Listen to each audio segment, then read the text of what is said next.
ជំរាបសួរបងប្អូនឥឡូវយើងមករំលឹកការពីដើមនេះខ្ញុំគឺមកស្ទូចត្រីបងប្អូនការស្ទូចត្រីការរងចាំនេះបងប្អូនមិនស្រួលទេបង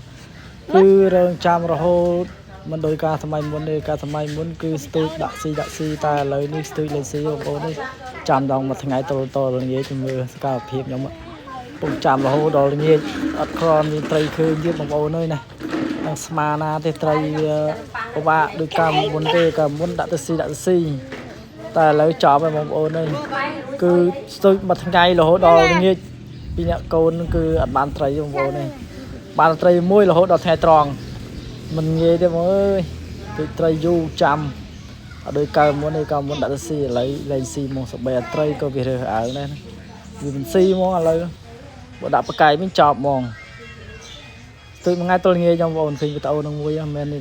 តល្ងាចស្ទូចអង្គុយលេងតែបានត្រីមួយត្រីក្រាញទៀតមិនងាយស៊ីបងប្អូនហ្មងគឺវីដេអូស្ទូចត្រីមានប៉ុណ្ណឹងបងប្អូនឡាញ់ចូលចិត្តកុំភ្លេចចុច follow page ម្នាក់មួយនឹងវិញ្ញាណវីដេអូថ្មីបងប្អូននឹងត្រីរបស់បងប្អូនឃើញហ្នឹងត្រីហ្នឹងបានតែមួយហ្នឹងតាំងពីព្រឹករហូតដល់ល្ងាចដល់ថ្ងៃ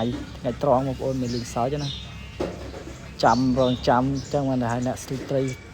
គឺអំពើការរងចាំហ្នឹងមិនងាយស៊ីទេបងប្អូនអើយសំខ្លាចឲ្យត្រីសម័យនេះសម័យថ្មីជម្រាបលាបាយវីដេអូមានប៉ុណ្ណឹងឡើងជាប់ទៀតប៉ុណ្ណឹងសម្រាប់នេះ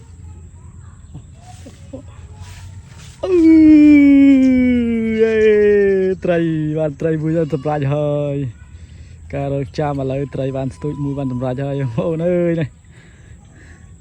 ត្រីកូនក្រាញ់មួយអើតាមមេដៃចប់ហើយ